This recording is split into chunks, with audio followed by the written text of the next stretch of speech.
Hi Veerabrahma గారు. Hi sir. అదే sir, నేను మీ వీడియోస్ ఫాలో అవుతున్నా నేను. ఓకే. ఓకే. అంతా బాగానే ఉంది సార్. అంటే మతాల్లో ఉన్న మూఢనమ్మకాల గురించి, హుహు. ఆ మతాలు ఫాలో అవ్వడం వల్ల వాళ్ళు ఎలా చెడిపోతున్నారని చెప్తున్నారు. హుహుహు. కానీ కొన్ని ఉన్నాయి సార్. ఇప్పుడు భగవద్గీత ఇది మతాలకు సంబంధించినవి కాదు. ఓకే. అదేంటంటే మనిషి అంతకుముందు నమ్మి ఇప్పుడు ఈ వేదాల్లో వాటిల్లో ఉన్న వాటిని కొన్నిటిని నమ్మి చెడిపోతున్న వాళ్ళని మంచి దారిలో పెట్టడానికి రాశారనుకుంటున్నా నేను. ఓకే. మీరు భగవద్గీత మీద చేసిన వీడియోస్ చూశాను నేను. ఓకే. సో అక్కడ మీరేంటంటే మీరు సరిగ్గా అర్థం చేసుకోలేదో మరి, లేకుంటే మరి ఏమో నాకు తెలియదు. కొన్ని డౌట్స్ వచ్చాయి ఓకే. నాకు మీ వీడియోస్ మీద. ఓకే. అయితే దేని మీద మాట్లాడదామని చెప్పండి. అది ఇప్పుడు మీరు ఫస్ట్ ఒక మాట అన్నారు కదా! అది దేవుడితో సంబంధించింది కాదు, దేవుడికి సంబంధించింది కాదు అని. కృష్ణుడు ఇప్పుడు దేవుడే మీరు కదా! వీడియోస్ లో చూసుకుంటే మీరు చతుర్వర్ణాలని చెప్పారండి వీడియోలో. హుహు. చతుర్వర్ణాలని దేవుడే సృష్టించాడు. హ్మ్. హ్మ్. ఒకసారి మీరు అవి స్ట్రీమింగ్ చూపిస్తే ఆ శ్లోకాలు అవి వాటి గురించి చూపిస్తాను. ఇంకోసారి ఎక్స్ప్లెయిన్ చేస్తారు. చూపిస్తాను. ఏ శ్లోకం అండి? మీకు భగవద్గీత రెడీగానే ఉందా? చతుర్వర్ణం మాయం సృష్టం అని ఉంటుంది కదా. అదే. ఏ ఏ చాప్టర్ అండి? ఏ శ్లోకం గుర్తుందా? చెప్తారా? చెప్తున్నానండి. 413. 430. చెప్పండి. How do you want to define this? మీరు ఇక్కడ శ్లోకం ప్రతి పదార్థం మొత్తం చూపిస్తున్నారు కదా. హుహు. మీరు ఆ వీడియోలో ఏమని ఎక్స్ప్లెయిన్ చేశారు సార్? ఒకసారి మీకు గుర్తుందా? మీరు చెప్పండి సార్. అయితే చేసి చాన్నాళ్ళైంది. మీరు చెప్పండి. చాతుర్వర్ణ్యం మయా సృష్టం. ఓకే. నాచే 4 రకాల వృత్తి ధర్మములు సృష్టింపబడ్డాయి. ఓకే. సో వృత్తి ధర్మాలు సృష్టించాడా? వర్ణాలు సృష్టించాడా? మీరు వేదాల్లోకి వెళ్తే అక్కడ వేరేగా ఉంటుందండి. వేదాల ఇప్పుడు సంగతి ఏంటంటే వేదాల మనం ఇది భగవద్గీత వేదాల గురించి తర్వాత మాట్లాడుతున్నప్పుడు వచ్చింది.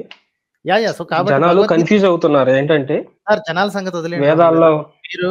మీరు ఓకే. వేదం సంగతి పక్కన పెట్టేయండి. మీరు భగవద్గీత అన్నారు. భగవద్గీత నేను రాంగ్ అర్థం చేసుకున్నా అన్నారు. So let's talk about only Bhagavad Gita. నేను ఒక వేదం సంగతి అస్సలు చెప్పొద్దు. ఓకే. ఓకే. గీతాకారుడు ఇక్కడ రాసింది ఏంటి? మయా సృష్టం నేను అంటే ఇక్కడ గీతాకారుడు కాదు, కృష్ణుడే చెప్తున్నాడు. కృష్ణ ఉవాచ. అవునా? కృష్ణుడు 4 రకాల ఏం చెప్పారండి ఆయన? 4 రకాల వృత్తి ధర్మాలు నాచే సృష్టింపబడ్డాయి అన్నాడు. ఓకే. గుణ కర్మ విభాగశః. గుణకర్మల్ని విభాగించే తరుణంలో అతను 4 వర్ణాలని సృష్టించాడు అని చెప్తున్నాడు. ఓకే. గుణం అంటే ఏంటండి? గుణం అంటే అదొక మనిషికున్న ఒక సుగుణం, స్వభావం. స్వభావం అంటే నల్లగా స్వభావం ఉండటం, అంటే తెల్లగా పుట్టుకతో ఉండటం రావచ్చు, అనేది. పెరుగు. ఓకే. అవి గుణానికి సంబంధించిన స్వభావాలు కాదు. గుణానికి సంబంధించిన స్వభావాలు అంటే ఇప్పుడు ఇందులో చెప్పారు కదా, క్షత్రియ అంటే ఏ గుణాలు ఉంటాయి. సో వాళ్ళు చేసే కర్మలను బట్టి వాళ్ళ గుణాలు అనేవి మనకు అర్థమవుతుంటాయి అన్నట్టుగా చెప్పారంటే వాళ్ళు చేసే ఆ పనుల్లో ఆ గుణాలు మనకు కనిపిస్తుంటాయి. ఆ కనిపించే గుణాలను బట్టి నేను 4 వర్ణాలుగా సృష్టించాను.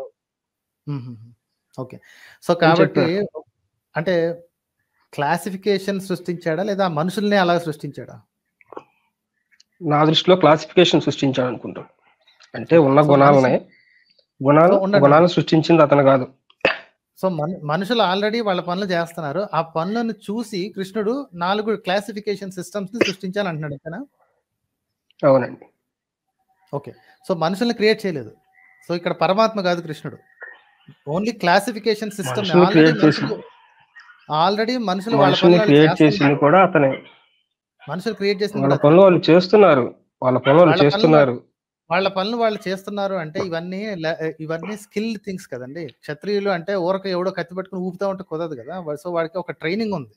సో ఆ ట్రైనింగ్ ఇవ్వటానికి ఒక క్షత్రియుడిగా ఒకటి ట్రైనింగ్ తీసుకోవటానికి ఓకే వాడికి అర్హత ఏంటి? ఎవడన్నా వెళ్ళి తీసుకోవచ్చా? ఆ గుణాలు అతనిలో మనం గుర్తించాం అనుకోండి, అతని దగ్గర మనం ట్రైన్ తీసుకోవచ్చు. ఎలా గుర్తిస్తాం? అదే కదా చెప్పాడు. ఇప్పుడు నెక్స్ట్ శ్లోకాల్లో ఉంది అదే కదా. నెక్స్ట్ శ్లోకాల్లో క్షత్రియుడికి ఏ గుణాలు ఉంటాయి చూద్దాం. అది ఏంటి నామకరణం ఎప్పుడు చేస్తారో తెలుసా? చెప్పండి. పిల్లలకి పుట్టిన వాళ్ళకి నామకరణం ఎప్పుడు చేస్తారో తెలుసా?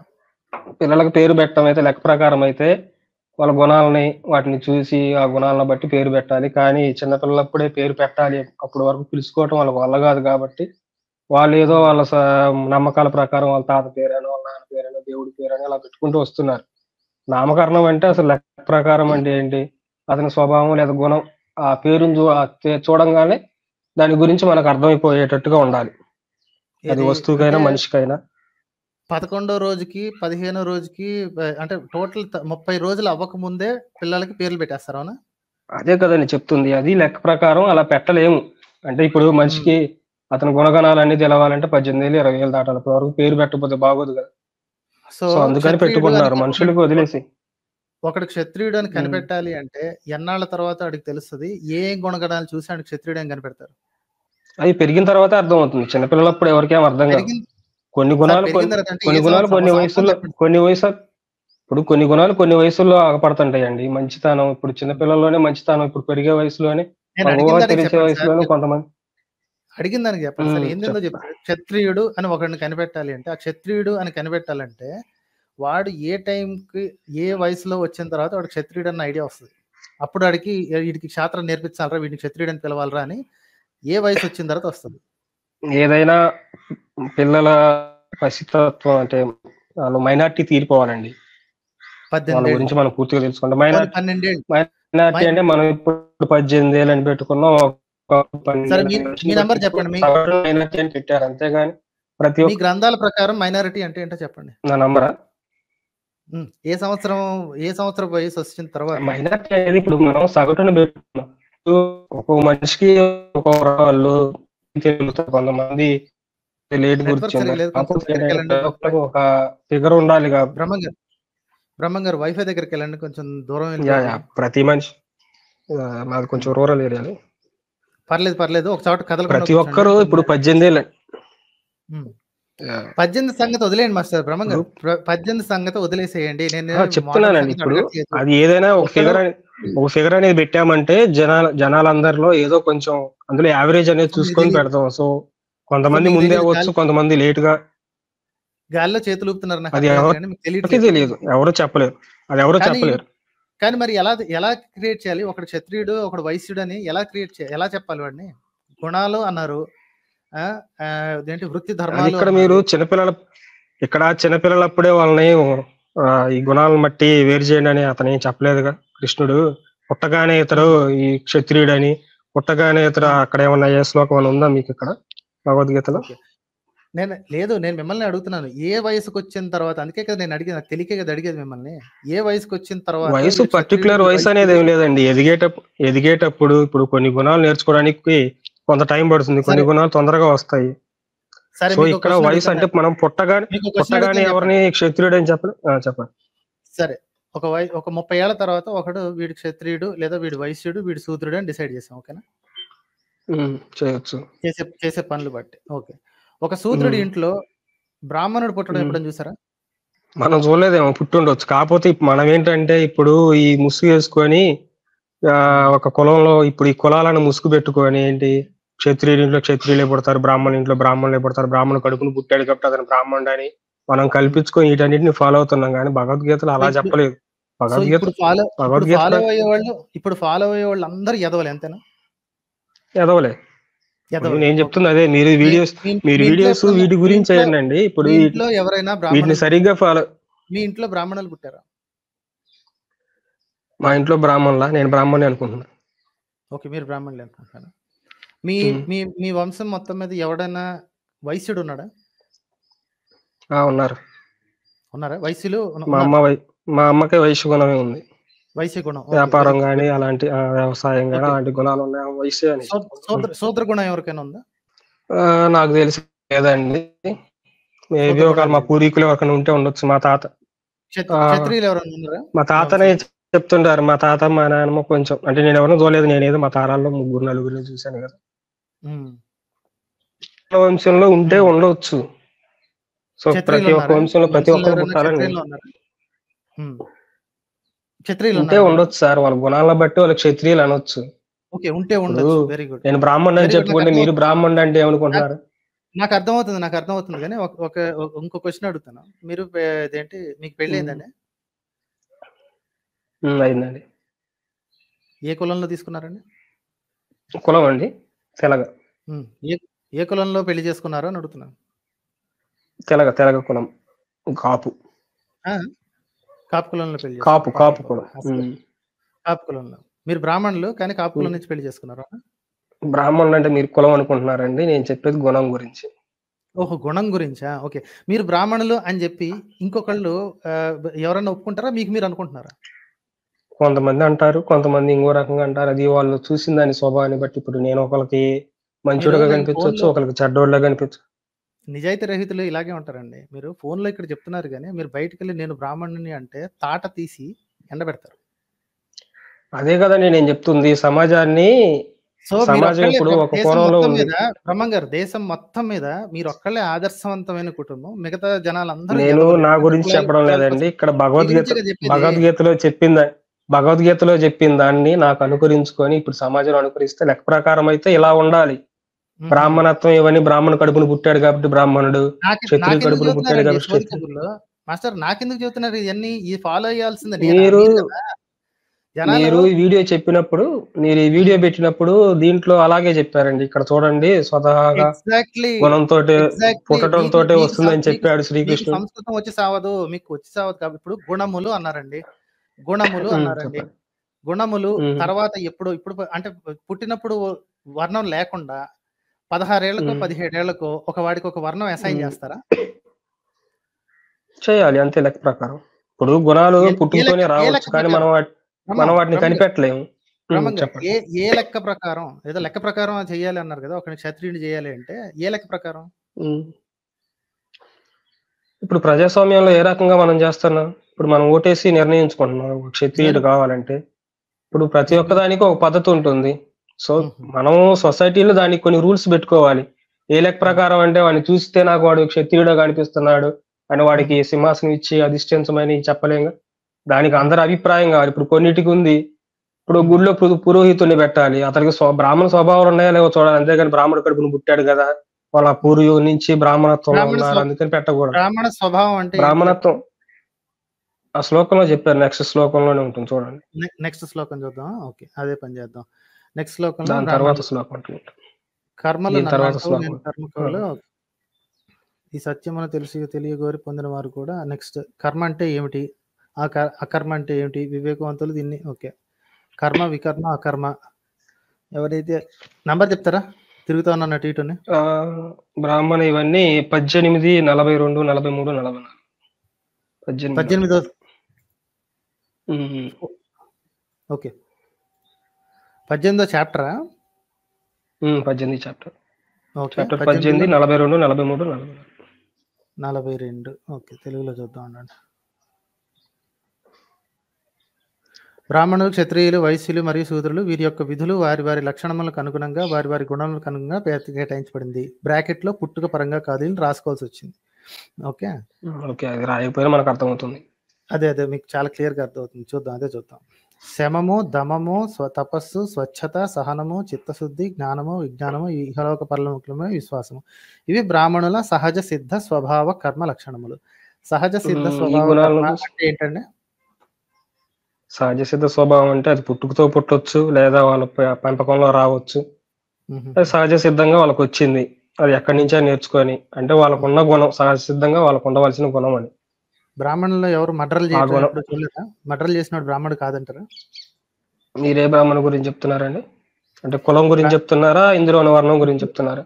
ఇప్పుడు నేను బ్రాహ్మణుణ్ణి అని చెప్పి తిరుగుతున్నాడు ఒకడు ఉన్నాడండి, వాడు హత్య చేసాడండి, వాడు ఇంకా బ్రాహ్మణుడిగా ఉంటాడు. అలాంటి బ్రాహ్మణత్వం నుంచి తొలగించేయాలండి. ఎవరు బ్రాహ్మణుడు కాదు. ఎవరు తొలగించాలి? ఎవరంటే సొసైటీ అండి. ఇప్పుడు బ్రాహ్మణుడు అది చెప్తున్నా. ఇప్పుడు సొసైటీలో ఎవరు దొరికేస్తున్నాడండి? బిల్కిస్ బాను రేప్ చేసిన వాళ్ళు అందరూ బ్రాహ్మణులే. వాళ్ళు సంస్కారి బ్రాహ్మణులు. బయటకు వచ్చిన తర్వాత దండలేసి పూజ చేస్తారండి. సిగ్గుందా మీకు అసలు? మీ సొసైటీకి అసలు సిగ్గుందా? ఇప్పుడు మీరు వీడియోస్ ఎందుకు చేస్తున్నారండి? సొసైటీని మార్చడానికి కదా?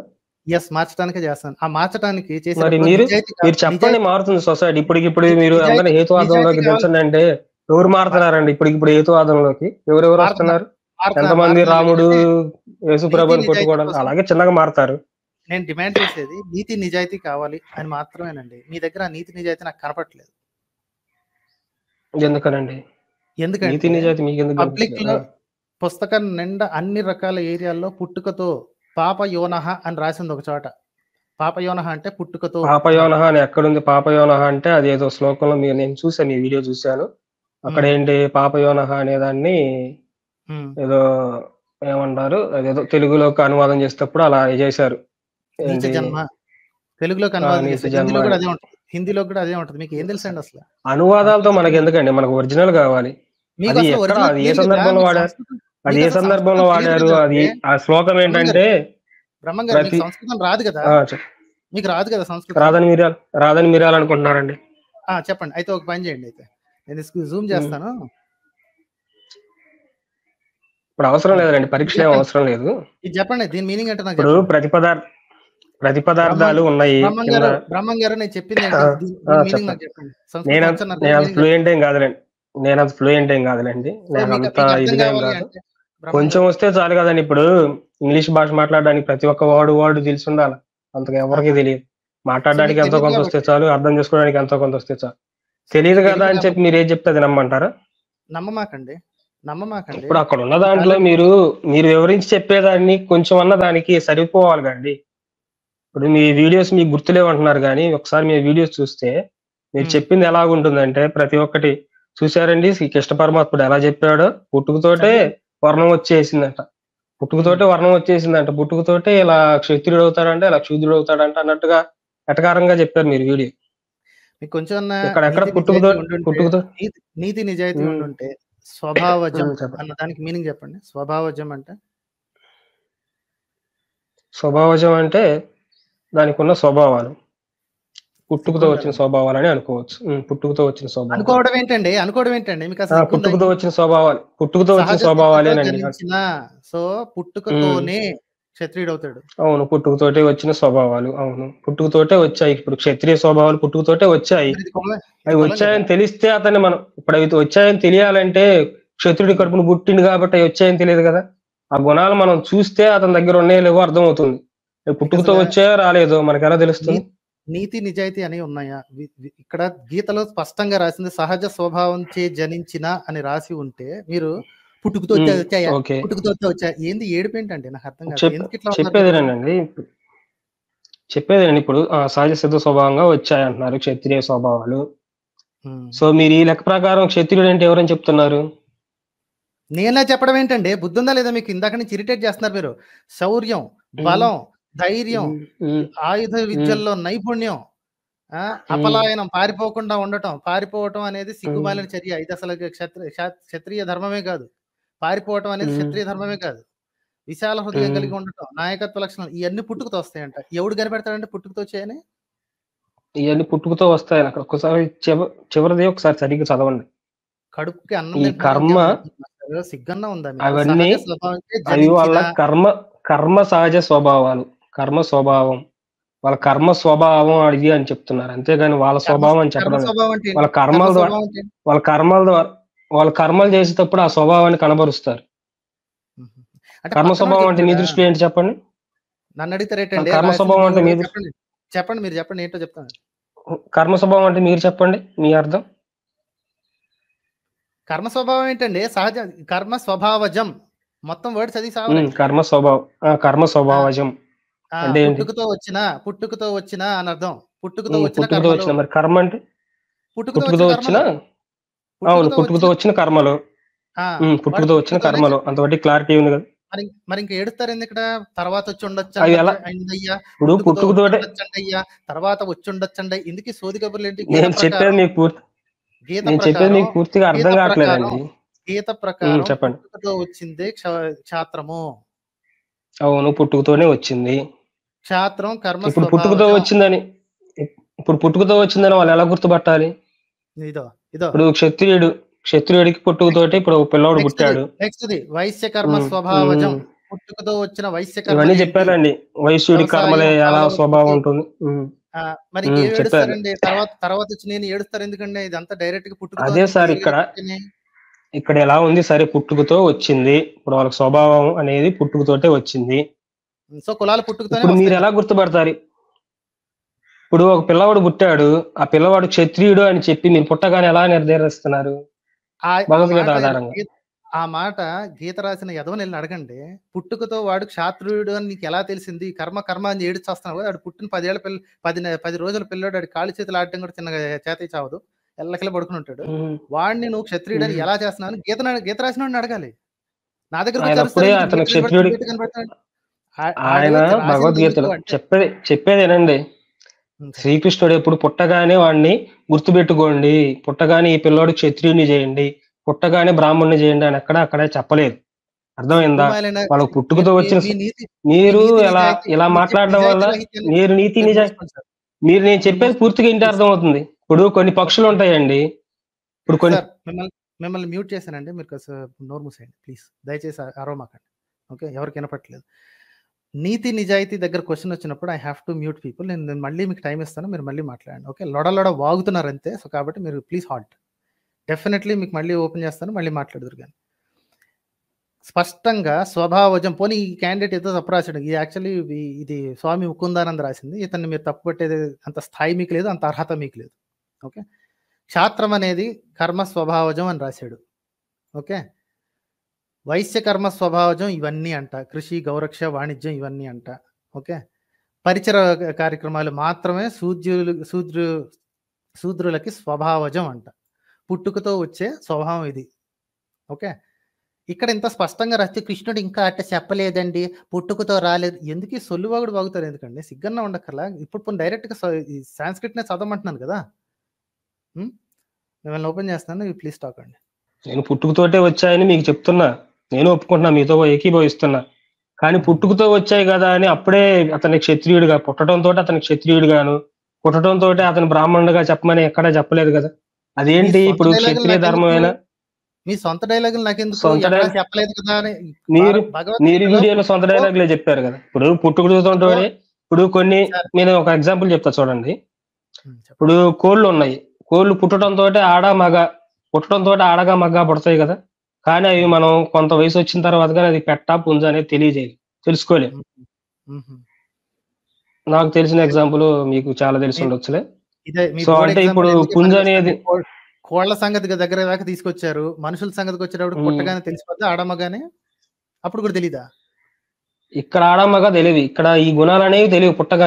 పుట్టగానే వాళ్ళు క్షత్రియ గుణం ఉంది, తెలియనప్పుడు క్షత్రియ స్వభావం పుట్టగానే తెలియనప్పుడు ఈ యదవ ఎందుకు రాశాడు వైశ్యకర్మ స్వభావజం కృషి గౌరక్ష వాణిజ్యం అని? యదవ ఎందుకు రాశాడు? పుట్టగానే ఎందుకు రాశాడు? ఆ కర్మంతో పుడతారు, ఆ స్వభావంతో పుడతారు అని చెప్పాడు. తప్పేముంది దాంట్లో?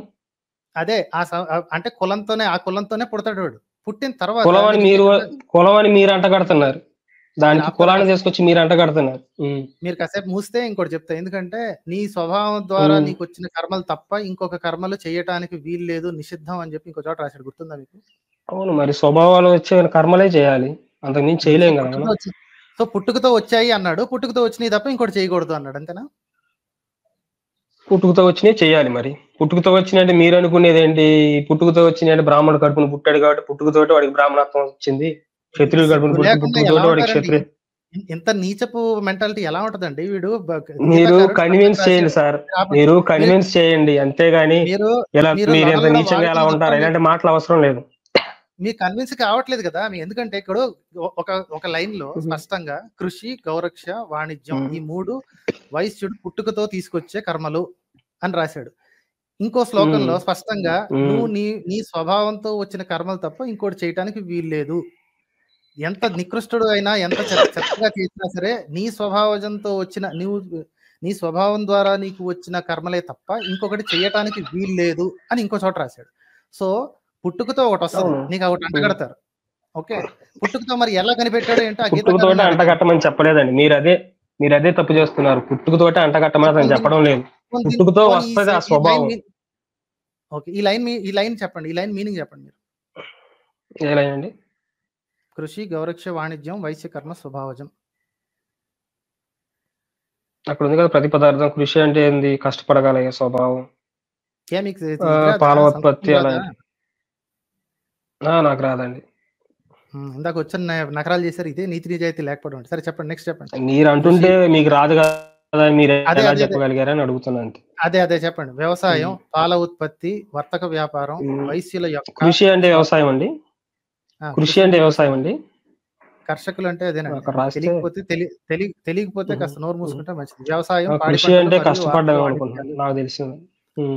All in one. కృషి కష్టపడటం అనేది పరిచర్య అండి. మీకు అది తెలియకపోతే అది నా తప్పు కాదు. అది అదే పరిచయం చేస్తున్నారు పరిచర్య అంటే కాబట్టి వ్యవసాయం సో కర్షకులు అంటున్నారు. ఈడు పుట్టుకతోనే పరిచర్యలు, ఈడు పుట్టుకతోనే మిగతా వాళ్ళందరికీ పరిచర్యలు చేయాలి. అంతేనా? స్వభావజం అని రాశారు కదా. పరిచయం చేయాలని మీరు అంటున్నారు. ఈ అజం అనే సౌండ్ లేకపోతే మీరు చెప్పే సోయి కబుర్లకి అన్నిటికీ బలం వచ్చేదండి. కానీ అది స్పష్టంగా అజం అని రాశాడు. అజం అంటే అది ఉన్నా కానీ తప్పేం లేదండి. అది పుట్టుకతో వచ్చిన గుణం అని చెప్పినా కానీ తప్పేం లేదండి. గుణాలు పుట్టుకతోటే వస్తాయని చెప్పాడు అతను. గుణాలు పుట్టుకతోనే సరేనండి, వదిలేసేయండి, దాని గురించి వదిలేసేయండి. ఉండండి. పుట్టుకతో వచ్చిందాన్ని మీరు మార్చడానికి లేదు అంటాడు గీతలో. అవునా కాదా? పుట్టుకతో వచ్చిందాన్ని మార్చడానికి లేదు. ఓకే, నేను దాన్ని ఏకీభవించను. అందులో గీతలు తప్పు చెప్పాడు అంటాను. అలాంటి వ్యతిరేకించండి, నేను ఒప్పుకుంటా. ఇప్పుడు ప్రతి ఒక్కటి తప్పని బాకండి. గీతలో నేను గీతని నేను నెత్తినేసుకొని దాన్ని పూజిస్తున్నాను మీతో చెప్పడం లేదండి. మీరు కొన్ని ఉన్న వాటిని కూడా కొన్ని తప్పుగా చెప్తున్నారు. అలాంటివి చెప్పాలి. ఆల్రెడీ అర్థమైంది. ఇక్కడ అజం అనే పదం ఎన్ని స్పష్టంగా వచ్చినా సరే మీరు ఇందాక నుంచి దబాయించారు. స్టార్టింగ్ లో వచ్చి పుట్టుకతో ఎవరు చెప్పారని క్లియర్ గా పుట్టుకతో చెప్పారు. నేను చెప్పేది మీరు ఎంటలేదు, కానీ మీరు మటుకి మాట్లాడుతూ ఉన్నారు. నేను అజం అంటే ఏంటి, పుట్టుకతోనే వచ్చింది స్వభావం. పుట్టుకతో రాగానే పుట్టుకతోనే అతను బ్రాహ్మణుడు అని చెప్పకండి అని, బ్రాహ్మణుడు అని చెప్పండి. అలా ఎక్కడ శ్రీకృష్ణుడు చెప్పలేదు. పుట్టుకతోటే ఇప్పుడు బ్రాహ్మణుడు అంటే ఎవరండి? ఏ సంవత్సరం తర్వాత నుంచి పనిచేస్తాడు? ఎంత వయసు వచ్చిన కాడి నుంచి అతను కర్మలు నిర్వర్తిస్తాడు? ఆ మొక్క నా దగ్గర ఏడవటం కంటే గీతాకారుల దగ్గరికి వెళ్ళి ఏడవటం మంచిదండి.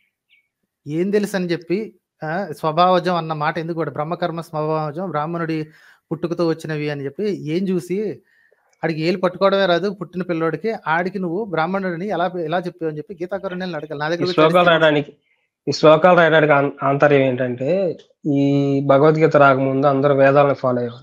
ఈ వేదాలు ఈ ఉన్నాయి కదా, మనుస్మృతి, అలాంటి వాటిలో ఏంటంటే పుట్టుకతోటి వచ్చింది, దేవుడు సృష్టించాడు అయ్యి అని చెప్పి చాలా మంది నమ్ముతూ ఈ చాతుర్వర్ణాల ఫస్ట్ లో మనకు చూస్తే అర్జునుడు కూడా అలాగే కుల సంకరం జరుగుతుంది, వర్ణ సంకరం జరుగుతుంది అని బాధపడ్డాడు.